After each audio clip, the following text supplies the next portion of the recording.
प्रधानमंत्री मोदी अपने कार्यकाल के शुरुआती दिनों में ये कहा करते थे कि उनको विपक्ष मुक्त भारत चाहिए। पहले उन्होंने कांग्रेस मुक्त भारत की बात की थी और उसके बाद वो विपक्ष मुक्त भारत पर उतर आए थे। और प्रधानमंत्री क्यों विपक्ष मुक्त भारत चाहते थे, ये इसकी पुष्टि या इसका एक बड़ा सबूत कल सामने आया जब राहुल गांधी ने संसद में भाषण दिया। राहुल गांधी के भाषण की तारीफ सारे लोग कर रहे हैं, लगभग सभी दलों के लोग, बीजेपी और उनके साथियों को छोड़ दें तो उसके अलावा लगभग सभी दलों के लोग राहुल गांधी के इस भाषण की तारीफ कर रहे हैं, क्योंकि इस भाषण में राहुल गांधी ने जिस तरीके से बताया है कि भारत को कैसे आगे ले जाया जा सकता है, जो समस्याएं हैं भारत की उनका समाधान कैसे हो सकता है, और इस पर उन्होंने सरकार को काफी रचनात्मक और क्रांतिकारी सुझाव दिए। अब मोदी इन सुझावों को कितना सुनते हैं, कितना समझ पाते हैं और उस पर क्या जवाब देते हैं, ये तो आज शाम 5 बजे तय होगा, लेकिन जब मोदी आज अपना जवाब देंगे। लेकिन कल राहुल का जो भाषण था और उसमें जो मुद्दे उठाए गए, उनकी तारीफ और उनको लोग जो समझ रहे हैं वो इस बात का मतलब उस चीज का वो विश्लेषण कर पा रहे हैं कि क्यों अमेरिका या चीन जैसे देश जो महाशक्तियां बनी हुई हैं उनमें भारत क्यों पिछड़ रहा है। इसका खुलासा कल राहुल गांधी ने किया। उन्होंने समस्या भी बताई और उसका समाधान भी सुझाया और सरकार की आलोचना नहीं की, बल्कि उन्होंने उनको बताया कि आप कोशिश तो कर रहे हैं लेकिन कहां चूक रहे हैं, ये गलती भी राहुल ये इस गलती की ओर भी राहुल गांधी ने इशारा कर दिया। तो राहुल गांधी का कल का भाषण बहुत ही संतुलित, बहुत अच्छा और बहुत संयमित तरीके से उन्होंने सरकार को रचनात्मक सुझाव दिए, साथ ही साथ जो सरकार की गलत नीतियां हैं उनकी आलोचना भी की। इधर आज अखिलेश यादव ने जिस तरीके से महाकुंभ को लेकर जो सवाल उठाया और उसमें यूपी सरकार की कमजोरी, मोदी सरकार का जो प्रचार है इसको लेकर घेरा, इस पर भी बीजेपी परेशान है। और कल ही राज्यसभा में नेता प्रतिपक्ष मल्लिकार्जुन खड़गे ने जो भाषण दिया था उसकी शुरुआत से ही जो हंगामा शुरू हो गया था, लेकिन धनखड़ जी जो कि उपसभापति हैं, एक बार अविश्वास प्रस्ताव का सामना कर चुके, तो उनको मालूम था कि अब की इस बार मैंने ज्यादा टोका टाकी की तो अब विपक्ष इन बातों को नहीं सुनेगा और उनको विपक्ष को बोलने का मौका देना चाहिए। ये बात कल राज्यसभा में भी नजर आई, कल लोकसभा में भी, और आज भी लोकसभा में ये बात दिखी, क्योंकि ओम बिरला जो है लोकसभा अध्यक्ष, वो बड़ी शांति से खामोशी से और मुस्कुराते हुए वो अखिलेश यादव के भाषण को सुनते रहे। तो अगर राहुल गांधी, मल्लिकार्जुन खड़गे, अखिलेश यादव, इन तमाम नेताओं के जो भाषण हैं इनसे मोदी जो है वो अब परेशान है और अब उनके या तो वो खुद भाषण लिखते होंगे या जो उनके स्क्रिप्ट राइटर हैं वो लोग इस समय माथापच्ची शायद कर रहे होंगे कि शाम को 5 बजे जब मोदी जवाब देंगे तो उनको किन किन बिंदुओं पर जवाब देना है। AI का जवाब आई से देना है या अमेरिका इंडिया से देना है, या कि वो राहुल की बात को स्वीकार करेंगे और कहेंगे कि ठीक है राहुल जी, आपने जो सुझाव दिए हम उस पर विचार करेंगे, ये भी देखना होगा। तो कुल मिलाकर मोदी के पाले में इस समय गेंद है और ऐसा लग रहा है कि इंडिया गठबंधन ने मोदी को लाचार कर दिया है। चुनावी मोर्चे पर भले मोदी ये कह सकते हैं कि मैंने बड़ी जीत हासिल कर ली और मैंने इंडिया गठबंधन को न महाराष्ट्र में न हरियाणा में आने दिया और लोकसभा चुनाव में भी मैंने जीत हासिल कर ली, लेकिन जो मुद्दे इंडिया गठबंधन के नेता उठा रहे हैं, देश की जिन समस्याओं पर इंडिया गठबंधन के नेता संसद में अपनी बात रख रहे हैं और वो सारी बातें आधिकारिक तौर पर दर्ज हो रही हैं, क्या मोदी उनका सार्थक जवाब दे पाएंगे या इंडिया गठबंधन के आगे वो लाचार नजर आएंगे? इसी पर आज हम खरी खरी चर्चा करेंगे।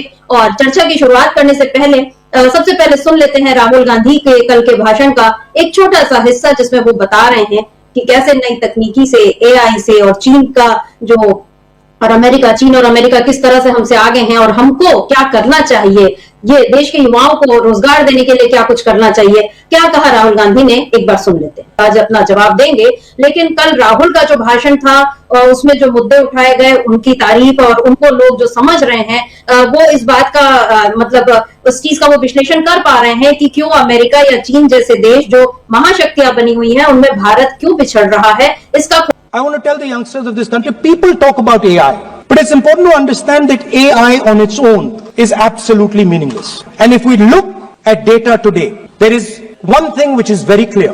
Every single piece of data that comes out of the production system in the world, the data that was used to make this phone, the data that is used to make electric cars, the data that is used to make basically all electronics on the planet today is owned by China. And the consumption data is owned by the United States. In China, the consumption data is owned by China, but in India, companies like Google, companies like Facebook, companies like Instagram, X, they own our consumption data. So if India wants to talk about AI, it has to first answer the question, what data is going to power that AI? The answer today is India does not have that data. Neither does India have production data, neither does India have consumption data. We have handed our consumption data to the big American companies, and the production data we don't have anyway. तो आपने सुना कि राहुल गांधी ने कितने सुलझे हुए तरीके से AI की जो गुत्थी है उसको समझाया, और क्योंकि अभी आप जानते हैं कि चीन ने भी अपना एक जो डीप सीक जो बनाया है, और उधर अमेरिका का चैट जीपीटी, और इन दोनों के बीच जो मुकाबला हो रहा है, तो दुनिया जो है वो एआई में इतना आगे बढ़ रही है, और जो ये खासकर चीन और अमेरिका जैसे देश जो तकनीकी में इतना आगे बढ़ चुके हैं, और वही लोग इस समय दुनिया पर राज कर रहे हैं। और ऐसे में भारत अगर 10 साल पिछड़ा हुआ है चीन से तकनीकी के मामले में, तो क्या कुछ किया जाना चाहिए, इसको लेकर एक रचनात्मक सुझाव राहुल गांधी ने दिया। अब ये देखना होगा कि मोदी इस बात को कितना सुनते और समझते हैं, और उस पर क्या वो सकारात्मक तरीके से इस बात को लेते हैं, या इस पर भी वो कोई लफाजी करेंगे, ये देखने वाली बात होगी। इधर आज अखिलेश यादव ने महाकुंभ को लेकर घेरा है नरेंद्र मोदी की सरकार को और योगी की सरकार को, क्योंकि बीजेपी जितना ज्यादा उसने हल्ला मचाया था महाकुंभ को लेकर, और एक नैरेटिव तय करने की कोशिश की, हिंदुत्व का मुद्दा अभी दबा नहीं है, और हिंदुत्व के मुद्दे पर ही बीजेपी देश को आगे ले जाना चाहती है, और आखिर में इस देश को हिंदू राष्ट्र में तब्दील करने की जो एक आरएसएस की सोच है, उसी पर बीजेपी काम कर रही है। ये बात महाकुंभ में बार बार नजर आई, क्योंकि इसको लगातार एक धार्मिक आयोजन से बढ़ाकर इसको एक राजनीतिक आयोजन का रूप देने की कोशिश बीजेपी ने की, लेकिन यहाँ पर संसद में अखिलेश यादव ने बीजेपी की इस कोशिश का भी पर्दाफाश किया है। अखिलेश यादव का एक लंबा भाषण था, लेकिन उसके कुछ हिस्से हम सुनेंगे। पहले एक छोटा सा हिस्सा सुनते हैं, उसके बाद हम इस चर्चा को आगे बढ़ाते हैं। तो आपने सुना कि राहुल गांधी ने कितने सुलझे समाचार चैनलों पर ये बात सुनने में आई, और सुनते रहे हम लोग, कि सरकार ने 100 करोड़ लोगों के आने का इंतजाम किया है। और इससे ऊपर ये बात जो वहां पर और हुई, अध्यक्ष महोदय, जब ये जानकारी हो गई कि कुछ लोगों की जान चली गई, लाशें हैं जो मोर्चरी में पड़ी हैं, अस्पताल में पड़ी हैं, उसके बाद सोचिए सरकार क्या कर रही है।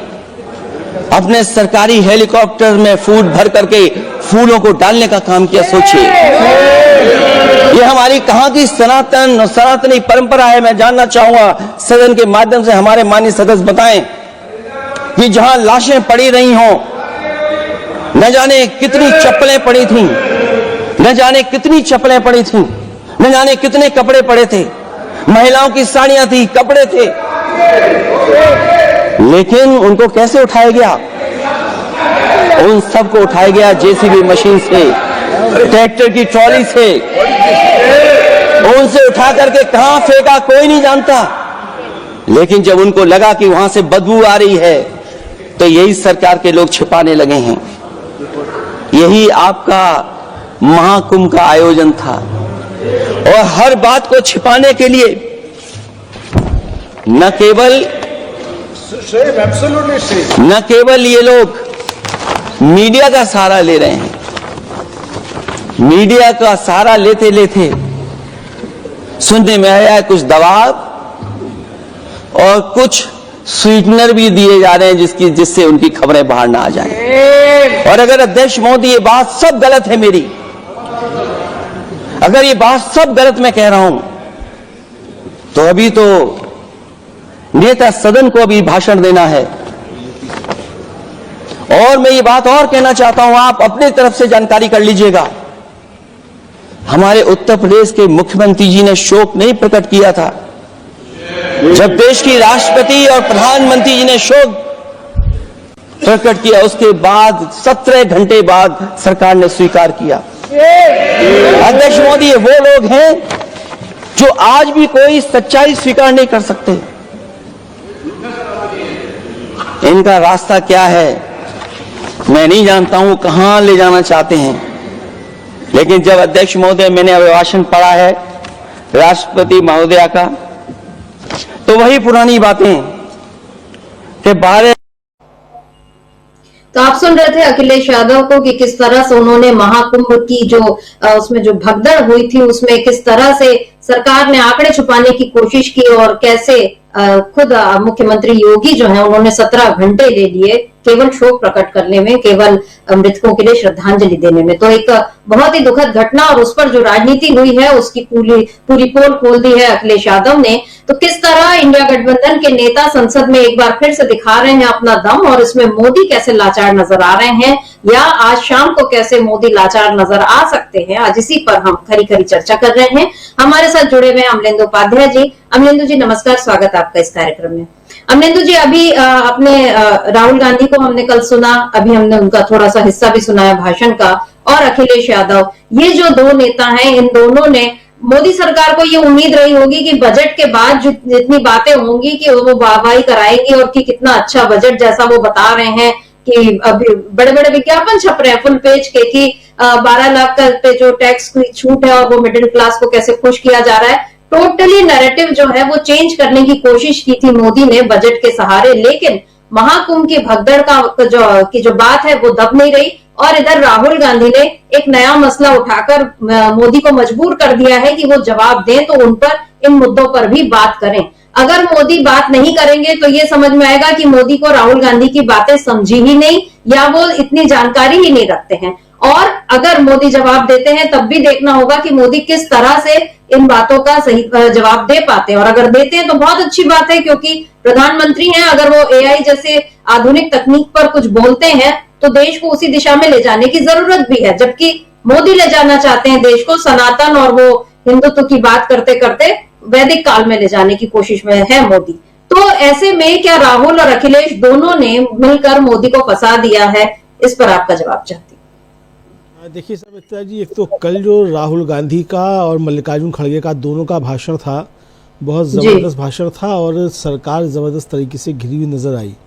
और यहाँ तक कि नरेंद्र मोदी के लिए तो अखिलेश, उन्होंने, राहुल गांधी ने कह भी दिया कि नरेंद्र मोदी मुझसे आंख नहीं मिला पा रहे हैं, और उन्होंने मुंह घुमा लिया है, यहाँ तक कहा राहुल गांधी ने। और उसके बाद शोर शराबा हुआ, सत्ता पक्ष की तरफ से किरण रिजिजू उठकर खड़े हुए, लेकिन नरेंद्र मोदी जो थे वो आंख मिलाकर बात नहीं कर पाए, उन्होंने कोई जवाब राहुल गांधी को नहीं दिया। दूसरा समिता जी, आज जिस तरीके से अखिलेश यादव ने हमले किए, और अखिलेश यादव ने कहा जाए भिगो के जो मारा है, तो उसकी मार जो है वो यूपी से लेकर और दिल्ली तक जो है भारतीय जनता पार्टी अच्छे तरीके से महसूस कर रही होगी। कल का जो राहुल गांधी का भाषण था समिता जी, उसमें जिस तरीके से उन्होंने एआई को लेकर बातचीत की, तो आपको याद होगा कि वो बिल गेट्स के साथ प्रधानमंत्री नरेंद्र मोदी का एक वीडियो जारी किया गया था, और प्रधानमंत्री उसमें बता रहे थे कि एआई का तो भारत में बहुत पहले से है, यहाँ बच्चे जो है पैदा होते ही आई कहते हैं, तो एआई है वो। तो आप समझ सकती हैं कि एआई को लेकर प्रधानमंत्री नरेंद्र मोदी जो विजनरी प्रधानमंत्री हैं, उनका विज़न कितना अच्छा है। ये प्रधानमंत्री का विज़न सामने आ चुका है पहले ही एआई को लेकर। राहुल गांधी ने सवाल उठाया, वो राहुल गांधी ने बिल्कुल सही सवाल उठाया कि भाई आपके पास कोई डाटा ही नहीं है। डाटा जो है वो फेसबुक के पास है, डाटा ट्विटर के पास है, डाटा इंस्टाग्राम के पास है, डाटा गूगल के पास है, डाटा यूट्यूब के पास है। भारत सरकार के पास डाटा कहाँ है, और डाटा आप देना भी नहीं चाहते। तो एआई जो तैयार हुआ, अब जैसे डीप सीक जो बना चीन का, उसको भी लेकर उन्होंने जिक्र किया राहुल गांधी ने। और कल हम लोगों ने न्यूज़ पॉइंट में भी इस पर चर्चा की थी समिता जी की डीप सीक को लेकर, और राहुल गांधी की चिंताएं वो किस तरीके से वाजिब हैं। जब आपके पास डाटा ही नहीं है और आप बता रहे हैं कि साहब डीप सीक से पूछा गया कि वो अरुणाचल प्रदेश कहाँ है, तो पहले तो उसने जवाब दिया, फिर जवाब छिपा लिया, और फिर कहा कि ये मेरे अधिकार क्षेत्र से बाहर है। भाई जब डाटा आपकी सरकार के पास ही नहीं, तो डीप सीक कहाँ से आपका डाटा देगा? तो अगर आपकी सरकार ने डाटा दिया होता कि अरुणाचल कहाँ है और कहाँ तक भारत की सीमा है और अरुणाचल कहाँ तक है, तब आप डीप सीक पे आरोप लगाते कि उसने सही जवाब नहीं दिया। तो जब डाटा आपके पास है ही नहीं और आप डाटा दे ही नहीं रहे हैं, तो डाटा पर आप बात कैसे करेंगे? तो डीप सीक हो, चाहे वो एआई हो, चैट जीपीटी हो, या ग्रोक हो, एलन मस्क का जो भी हो, वो अपने हिसाब से भी जवाब देंगे जो डाटा उनके पास होगा। जाहिर सी बात है कि डीप सीक के पास चीन का दिया हुआ डाटा है, तो चीन के डाटा के हिसाब से बता रहा है। भारत का दिया हुआ डाटा होता तो भारत के दिए हुए डाटे के हिसाब से भी बताता वो। तो आपने डाटा चूंकि दिया ही नहीं, तो इसलिए आ रहा है। तो राहुल गांधी यही बता रहे हैं कि डाटा कितना ज़्यादा महत्वपूर्ण है। और दूसरी तरफ ये सरकार जो है डाटा एक तरफ नहीं दे रही है, दूसरी तरफ जो है वो सुप्रीम कोर्ट में जाकर कहती है कि डाटा की जो है वो कोई गोपनीयता नहीं है, और ये इस पर इसका कोई मतलब निजता का अधिकार जो है वो किसी व्यक्ति का नहीं है। तो यानी एक तरफ तो आप डाटा जो है वो बेच रहे हैं, 500 रुपये में आप जो है 5 लाख डाटा ले लीजिए आधार कार्ड के, लीक हुए, पहले खबरें आई थी इस तरीके की। दूसरी तरफ आप डाटा जो है वो जनता को नहीं दे रहे हैं, देश को आप नहीं दे रहे हैं डाटा की। डाटा क्या है? तो ये जो डाटा लेस सरकार है समिता जी, उसको लेकर राहुल गांधी ने कल जबरदस्त तरीके से घेरा और आज इसी डाटा लेस सरकार के ऊपर अखिलेश यादव ने हमले किए। ये कहा कि जो डिजिटल कुंभ की बात कर रहे थे वो ये डिजिट नहीं बता पा रहे कि कितने लोगों की जानें गई हैं महाकुंभ में, भगदड़ में, तो ये अभी तक नहीं दे पाए। तो इस तरीके से देखा जाए तो इंडिया ने कुल मिलाकर समिता जी मोदी को लाचार कर दिया और संसद से सड़क तक जो घमासान मचा हुआ है, कुंभ को लेकर भी मचा हुआ है, अर्थव्यवस्था है उसको लेकर मचा हुआ है। डोनाल्ड ट्रंप जिस तरीके से भारतीयों को डिपोर्ट कर रहे हैं, पहला जहाज चल रहा है वहाँ से, आज रात तक या कल सुबह तक वो आ जाएगा वहाँ से भारतीयों को की पहली खेप लेकर। पहली खेप में 18,000 भारतीय वहाँ से डिपोर्ट किए जाने हैं, कुल मिलाकर 7 लाख भारतीय बताए जा रहे हैं। तो यानी विश्वगुरु हमारे जो हैं उनका किया धरा अब सब देश के सामने आ रहा है। लेकिन उसके बाद भी जो है मोदी जी कुंभ नहाने जरूर जाएंगे। जो 7 लाख भारतीय निर्वासित किए जा रहे हैं अमेरिका से, उनके लिए नरेंद्र मोदी के पास क्या योजना है ये अभी तक देश को नहीं मालूम पड़ी है समिता जी। जी बिल्कुल, और देखना होगा कि आज शाम को 5 बजे जब नरेंद्र मोदी भाषण देते हैं तो उसमें वो इस बात का जिक्र करते हैं कि नहीं करते कि अमेरिका से हमारे भारतीयों की एक पहली खेप निकल चुकी है और हम उनके लिए यहाँ पर क्या व्यवस्था करने वाले हैं, क्योंकि वो देश के प्रधानमंत्री हैं और जितने लोग आ रहे हैं, अब हमको नहीं मालूम कि वो सेना का विमान है अमेरिकी सेना का, तो उसमें एक विमान में कितने लोग बैठे हैं। हालांकि जो तस्वीरें आई हैं उसमें दिख रहा है कि उनको बिल्कुल लाइन से बैठाया हुआ है। अब वो 500-700 कितने लोग हैं, एक प्लेन में कितने लोग आए हैं ये नहीं पता, लेकिन वो जितने भी लोग और जिस तरह से वो आएंगे, 18,000 लोग इकट्ठे अगले, मतलब हम ये मान ले कि महीने भर में भी अगर लौट जाते हैं, क्योंकि ट्रंप बिल्कुल निश्चय कर बैठे हैं कि हमको वापस भेजना ही है और उन्होंने भेजने की शुरुआत कर दी है। ये भारत के लिए बहुत ही बड़ी शर्मिंदगी की बात है कि इस तरह से आपके जो बिना कागज वाले लोग हैं वो आ रहे हैं। इंडिया में तो आपने अपने देश में ही अपने लोगों के साथ खूब खिलवाड़ किया कि कागज दिखाना पड़ेगा और नहीं तो हम वापस भेज देंगे, और पता नहीं कितना कितना अपमान किया गया यहाँ के लोगों का, और अब वही अपमान हो रहा है। तो देखना होगा कि मोदी आज क्या बोलते हैं, कौन जो उनके जो परिजन हैं, जितने लोग लौट रहे हैं उनके परिजन परेशान होंगे कि वो आएंगे यहाँ तो वो क्या करेंगे क्या नहीं करेंगे, और इस सब पे मोदी किस तरह से उनको आश्वस्त करते हैं ये देखना होगा। बहरहाल बात हो रही है महाकुंभ की, जिसमें अखिलेश यादव ने आज, क्योंकि उनके भाषण का बड़ा हिस्सा आज महाकुंभ पर रहा, वो भी जानते थे कि बजट पर जो बात है, राष्ट्रपति की बात, उस पर ही उनको जवाब देना है, लेकिन उन्होंने जिस दिन बजट पेश हुआ था उस दिन भी उन्होंने अपनी बात ये कही थी कि आप इतने बड़े बड़े आंकड़े की बात कर रहे हैं लेकिन आप महाकुंभ की जो अव्यवस्था हुई उस पर आप नहीं बोल रहे हैं। आज फिर उन्होंने संसद में यही सारी बातें उठाई। सुन लेते हैं अखिलेश यादव ने और क्या कुछ कहा, किस तरह से योगी और मोदी को घेरा है। सुनते हैं अखिलेश यादव को। और इससे ऊपर ये बात जो वहां पर और हुई, अध्यक्ष महोदय,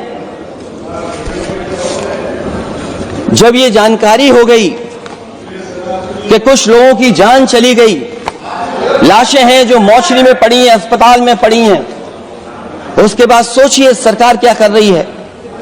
अपने सरकारी हेलीकॉप्टर में फूड भर करके फूलों को डालने का काम किया। सोचिए ये हमारी कहां की सनातन और सनातनी परंपरा है। मैं जानना चाहूंगा सदन के माध्यम से हमारे माननीय सदस्य बताएं कि जहां लाशें पड़ी, समाचार चैनलों पर ये बात सुनने में आई और सुनते रहे हम लोग कि सरकार ने 100 करोड़ लोगों के आने का इंतजाम किया है, और अगर 100 करोड़, अध्यक्ष महोदय, अगर ये बात गलत है तो मैं रिजाइन आपको देना चाहता हूं।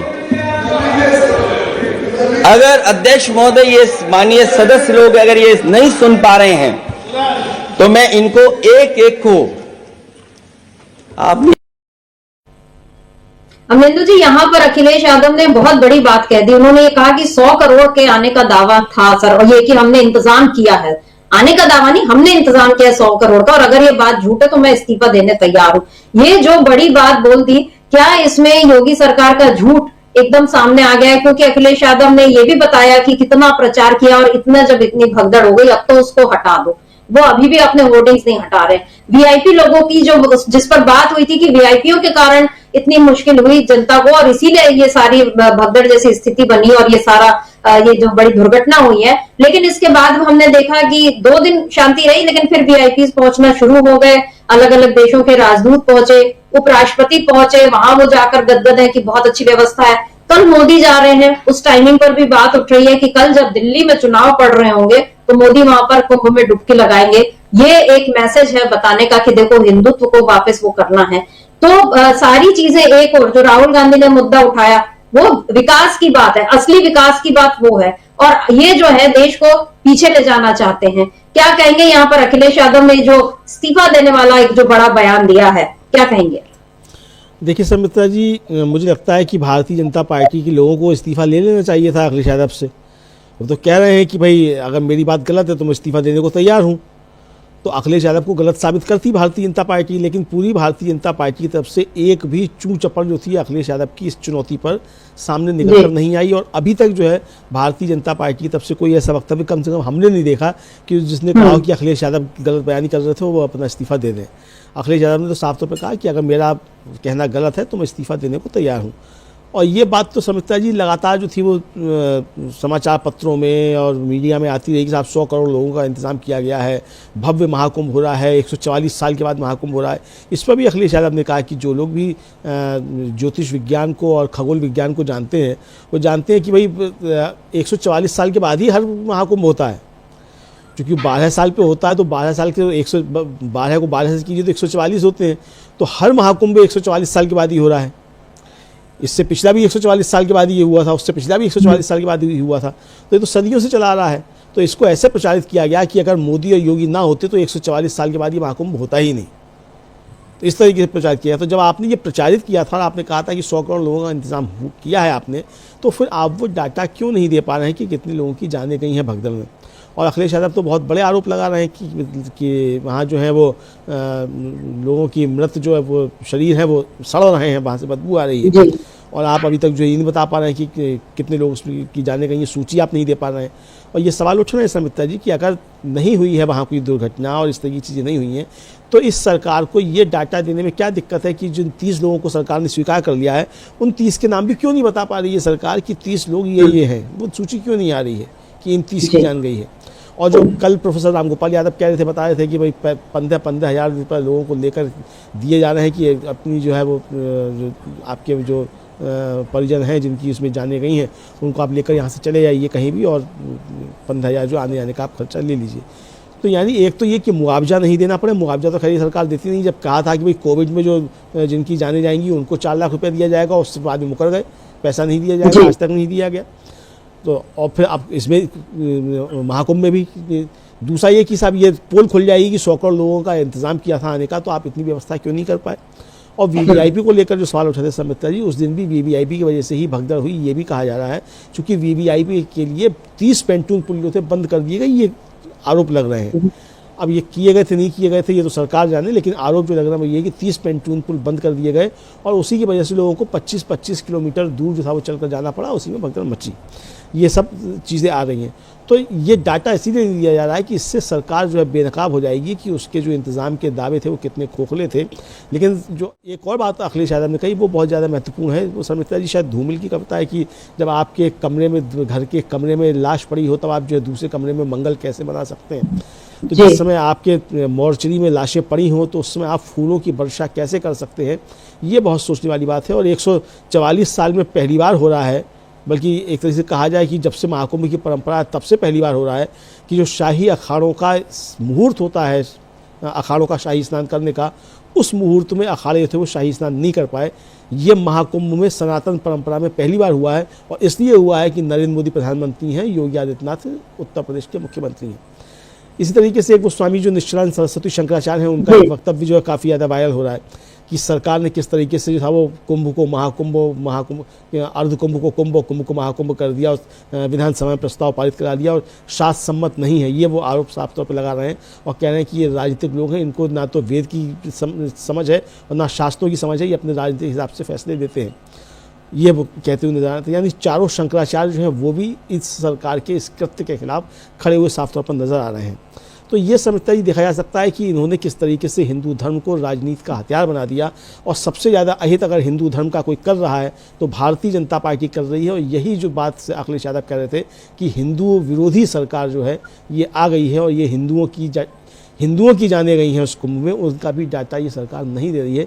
बहुत गंभीर आरोप जो थे वो अखिलेश यादव ने लगाए संता जी। जी बिल्कुल, अखिलेश यादव ने कहा कि पुण्य कमाने आए थे और अपनों को खोकर यहाँ से चले गए, अपनों की मतलब लाशें अब लेकर जा रहे हैं, ये बात अखिलेश यादव ने कही और काफी गंभीर बात। और जिसको हिंदू को जगाने का काम यही मोदी करते रहे, वो यही दावा करते रहे, लेकिन अब ऐसा लग रहा है कि अब इनके कुकृत्यों से वाकई हिंदू जागेगा और मोदी को उनकी असली जगह बताएगा कि आपको यहाँ पर सत्ता में रहने का हक नहीं है। कम से कम महाकुंभ में जो भगदड़ हुई है उसके बाद यही माहौल बना हुआ दिख रहा है, क्योंकि लोग बहुत दुखी हैं। मल्लिकार्जुन खड़गे ने भी कल जब राज्यसभा में ये बात कही तो उस पर जिस तरीके से विपक्ष ने हंगामा करने की कोशिश की और उसके बाद मल्लिकार्जुन खड़गे ने बता भी दिया कि या तो आप सही आंकड़े दीजिए या मैं जो बोल रहा हूं उसको फिर मानिए। क्या कुछ कहा मल्लिकार्जुन खड़गे ने, उसको सुनते हैं और उसके बाद सुन लेते हैं कि जया बच्चन, उनके भी एक बयान पर काफी विवाद हो रहा है और बीजेपी जो है बैकफुट पर दिखाई दे रही है। तो पहले मल्लिकार्जुन खड़गे का बयान सुनते हैं, उसके बाद जया बच्चन को भी सुनते हैं। मैं महाकुंभ में दिवंगत लोगों को श्रद्धांजलि देता हूं, जिन्होंने आज हजारों की संख्या में वहां पर अपनी जान दी है। सर ठीक है, मैं थाउजेंड्स बोला, इसीलिए मैं इस अंदाज से नहीं बोला किसी को ब्लेम करने के लिए, लेकिन वहां हुआ कितना, कितने लोग मरे, कम से कम वो इंफॉर्मेशन दे दो। तो अमरिंदु जी खड़गे जी ने बिल्कुल ये कहा कि अगर आपको मेरे हजारों बोलने से आपत्ति है तो फिर कितने मरे आप उसकी जानकारी दे दो। और ये बहुत अजीब बात है कि जब कितने करोड़ लोग कितने दिन में पहुंच रहे हैं, आज कितने लाख लोगों ने डुबकी लगाई, कल कितने लाख लोग डुबकी लगा चुके हैं, ये आंकड़े जब बताए जा रहे हैं तो कितने लोग मरे हैं ये बताने की जहमत सरकार नहीं उठा रही। और जो अखिलेश यादव ने कहा था कि 17 घंटे तो योगी को लगे केवल उस पर रिएक्शन देने में, तो इसका मतलब है कि इस बात को दबाने की पूरी तरह से कोशिश थी। और ये किस तरह से धर्म की सेवा है इसको तो फिर बीजेपी बेहतर बता सकती है। अब जया बच्चन ने जो कहा उसको भी सुनते हैं, क्योंकि उनके इस बयान को लेकर फिर से सनातन और हिंदुत्व और इस सब की बात होने लगी है। लेकिन जया बच्चन ने जो सवाल उठाए हैं संसद के बाहर, सदन के बाहर उन्होंने उठाए, लेकिन उन सवालों पर बीजेपी जिस तरह से बिफरी हुई दिख रही है, बौखलाई हुई दिख रही है, उस पर लगता है कि एकदम सही जगह पर चोट पड़ी है उसको। नंदू जी, जया बच्चन का जो एक तरह से देखा जाना चाहिए कि गुस्सा उनको बहुत, क्योंकि वो इस झूठ से परेशान है कि आप सही बात नहीं बता रहे, न सदन में बोल रहे हैं, आप जनता को आप जवाब नहीं दे रहे हैं। और जो बातें अखिलेश यादव ने कही, जो बातें मल्लिकार्जुन खड़गे ने कही, उन्होंने भी कहा कि हजारों लोगों की मौत हुई है और आप इतने करोड़ों के आने की बात कर रहे हो या इंतजाम की बात कर रहे हो, क्या उस प्रयागराज में इतने लोग आ सकते हैं क्या? क्योंकि आपको याद होगा जब कुंभ शुरू हुआ था तो बहुत बड़े बड़े दावे और लगातार जो तस्वीरें ट्विटर पे आ रही थी कि सब कुछ अच्छा है, बहुत ही बिल्कुल जो शाइनिंग इंडिया वाली जैसी बात होती थी वैसे ही दिख रहा था कि इतना चाक चौबंद इंतजाम की कभी हुआ ही नहीं। और उसके बाद धीरे धीरे पोल खुलने लगी, दिखने लगा कि लोग कितने त्रस्त हैं, कितने कहीं वो ठंड में सो रहे हैं, कहीं आधी रात को ऐलान किया जा रहा है कि आप अभी नहा लो नहीं तो सुबह भीड़ हो जाएगी, कहीं उनको वो जो दलदल से खींचने वाली बात है वो तस्वीरें भी सामने आई कि कैसे दलदल में से वो महिला को खींचा जा रहा है। और जो भगदड़ हुई, एक नहीं 2 भगदड़ हुई है और उनमें मतलब उसकी कोई सही जानकारी नहीं दी जा रही है। कुल मिलाकर पूरा एक, जिसके बारे में ये कहा जा रहा था कि पूरे विश्व में कुंभ के कारण डंका बज रहा है और लोग तारीफ कर रहे हैं। क्योंकि आपको याद होगा इस सदन की जब संसद के सत्र की शुरुआत हुई थी तब भी बीजेपी नेताओं ने ये कहा था कि जो उनके जो मंत्री हैं उन्होंने कहा था कि विपक्ष इसको राजनीति का मुद्दा बना रहा है, जबकि इससे दुनिया में वाहवाही हो रही है। अब ये जो तस्वीरें आ रही हैं, ये सारी जो सच्चाई खुलकर सामने आ रही है। और जया बच्चन ने एक जो बड़ी बात कही कि आप लोगों ही अब आम आदमी की आखिरी उम्मीद हो, जो मीडिया के लिए एक उन्होंने वो कर दिया कि अब आप लोग भी अगर सच नहीं बताओगे तो फिर किससे आदमी उम्मीद करेगा। यहाँ पर जया बच्चन के इस पूरे बयान पर क्या कहेंगे, क्योंकि बीजेपी इसको हिंदुत्व विरोधी बताकर जया बच्चन से माफी की मांग कर रही है। एक तो सुमित्रा जी, हिंदुत्व विरोधी भारतीय जनता पार्टी से बड़ी कोई राजनीतिक दल हो ही नहीं सकता है। सबसे ज़्यादा हिंदुत्व विरोधी यही है, सबसे ज़्यादा हिंदू विरोधी यही हैं और इनके सारे क्रियाकलाप जो है वो हिंदू विरोधी हैं, ये साफ तौर पर नज़र आ रहा है। बहुत कायदे की बात जया बच्चन ने कही और उन्होंने कहा कि भाई सवाल ये नहीं है कि आपने क्या किया क्या नहीं किया, भाई डाटा तो दीजिए, जो कम से कम ये तो बताइए कितने लोगों की जानें गई हैं। वीडियोस जो तमाम वायरल हो रहे हैं उन वीडियोस पे आप बताइए, आप जल शक्ति पे बात कर रहे हैं और प्रदूषित हो रहा है जल, आपने लाशें जो सीधे सीधे पानी में छोड़ दी, ये जो सवाल, तो ये इस तरीके के आरोप लग रहे हैं और इस पर सुमित्रा जी सरकार की तरफ से कोई वक्तव्य नहीं आया, कोई बयान नहीं आया।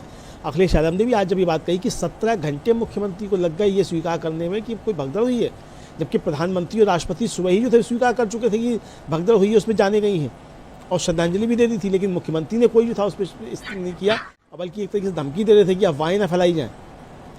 ये रहा। एक जो वहाँ की मेला प्रभारी एसएसपी हैं, उनका वीडियो वायरल हो रहा है, वो कह रहे हैं कि आप एक जगह भगदड़ हुई थी तो वहाँ उन्हें कोई सूचना नहीं मिली, किसी ने कोई सूचना नहीं दी पुलिस को कि वहाँ भगदड़ हुई है। भाई ये जो आप जो ड्रोन से निगरानी कर रहे थे, नरेंद्र मोदी सब जगह देख लेते हैं, आपको याद होगा नरेंद्र मोदी का वक्तव्य था कि वो ड्रोन से जो देख लेते हैं कि कहाँ क्या चल रहा है, तो नरेंद्र मोदी भी ड्रोन से नहीं देख पाए कि कहाँ भगदड़ हो रही है। तो अब नरेंद्र मोदी अपने ड्रोन से देखकर योगी आदित्यनाथ को बता देते।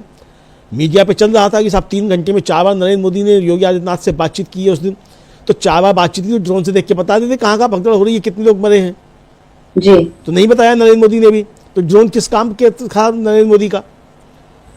तो जबरदस्त तरीके से सरकार घिरी हुई है और ये बड़ा मसला जो है, जो कहा जा रहा था साहब इससे बड़ी जो है वो भारत का नाम हो रहा है पूरी दुनिया में, तो जो नाम होने के लिए किया था वही अब सबसे ज़्यादा कहा जाए बदनामी का कारण बन रहा है जी। और जाहिर सी बात है कि जो सरकार में बैठे हुए लोग हैं उनकी बदनामी होगी।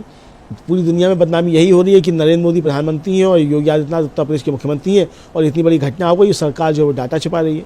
तमाम विदेशी अखबार जो हैं वो लिख रहे हैं, विदेशी मीडिया आउटलेट जो है इसको रिपोर्ट कर रहे हैं कि लोगों की जाने गई हैं, सरकार डाटा छिपाने की कोशिश कर रही है। तो कुल मिलाकर समिता जी अगर देखा जाए तो ये सरकार जो है हर मसले पर घिरी हुई नज़र आई और इंडिया ने जिस तरीके से प्रहार किए, राहुल गांधी ने, अखिलेश यादव ने, मल्लिकार्जुन खड़गे ने, और मल्लिकार्जुन खड़गे ने जब कहा कि हज़ारों, तो उधर से हल्ला होने लगा कि साहब ये बदनाम करना। उनका ठीक है भैया, मैंने हज़ारों कहा तो इसलिए नहीं कहा कि आपको कोई मैं आरोप लगा रहा हूँ, तो मुझको गलत साबित करने के लिए आप सही डाटा दे दीजिए, हज़ारों नहीं है तो भैया बता दीजिए 30 मरेगी, 35 मरेगी, 50 मरे, जो भी आप बता दीजिए। तो आप क्यों नहीं बता रहे हैं? तो अभी तक ये सरकार नहीं दे पा रही है। मतलब 50 अगर 30 लोगों की जाने गई हैं, जैसा कि कहा गया, योगी आदित्यनाथ ने कहा कि 30 लोगों की जाने गई हैं, तो वो 30 लोग कौन है वही सूची कम से कम जारी कर देते। आज 4 तारीख हो गई, 5 दिन से ज़्यादा हो गया इस बात को। तो वो 30 लोगों की सूची आप नहीं दे पाने, 100 करोड़ का आपने इंतजाम किया था ये आपने तैयार कर लिया। ये भी बता दिया उसी दिन के 3.5 करोड़ लोग जो स्नान कर चुके हैं। 3.5 करोड़ लोग समिता जी अगर गंगा में डुबकी लगाएंगे तो गंगा निकल के इलाहाबाद से जो आ जाएगी दिल्ली तक।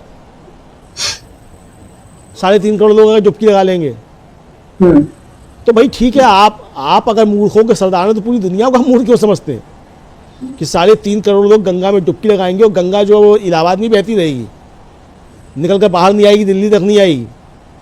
3.5 करोड़ लोगों का आयतन जो है, मतलब अगर जोड़ा जाए, एक आदमी अगर 1 फीट की जगह घेर रहा है तो कितना फिट हो गया? गंगा में कितना फिट पानी है, कितनी चौड़ी है वहाँ गंगा प्रयागराज में? 3.5 करोड़ लोग एक साथ अगर डुबकी लगाएंगे तो कितने बाहर निकल के पानी आएगा?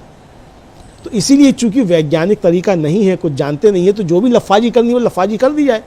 तो 7,000 करोड़ रुपए जो खर्च किया गया महाकुंभ के नाम पे, वो सिर्फ लफाजी करने के लिए और अपना जो है PR करने के लिए खर्च किया गया, लेकिन वो उल्टा पड़ रहा है। ये 7,000 करोड़ रुपया जो है वो, मुझे लगता है कि कोई दूसरी सरकार आएगी तो जिन लोगों ने 7,000 करोड़ रुपया खर्च किया उनसे वसूली भी करेगी सर। जी बिल्कुल। और ये जो महाकुंभ में किसको मोक्ष मिलता है नहीं मिलता है, ये अपनी अपनी आस्था का विषय है, लेकिन ये तय है कि इस महाकुंभ के आयोजन से बीजेपी जरूर मुसीबत में फंस गई है, क्योंकि आयोजन तो अपनी तरह से होता जो एक धार्मिक सांस्कृतिक आयोजन है, लेकिन इसका राजनीतिक लाभ उठाने की जो कोशिश बीजेपी ने यहाँ की, उसमें उसने अपने पैरों पर कुल्हाड़ी मार ली है।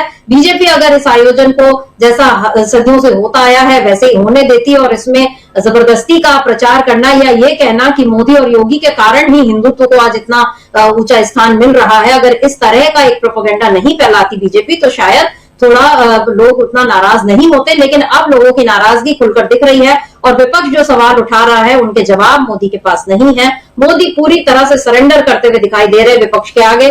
कल राहुल गांधी के भाषण पर वो जिस तरह चुपचाप बैठकर सुनते रहे, उससे समझ में आ रहा था कि राहुल गांधी, क्योंकि कल राहुल गांधी का अंदाज और तेवर एकदम नए थे, वो आक्रामक नहीं थे, वो बिल्कुल शांत होकर अपनी बात उन्होंने एक जो समझदार नेता जैसा करता है वैसी बात उन्होंने रखी थी। अब देखना है कि आज मोदी शांत रहकर ही अपने उसी अंदाज में जवाब दे पाते हैं, नहीं दे पाते हैं, या कि फिर वो पूरी तरह से लाचार नजर आएंगे आज इंडिया गठबंधन के आगे। तो अमरिंदर जी, आज इस चर्चा को हम यही रोकते हैं। आपका बहुत बहुत शुक्रिया।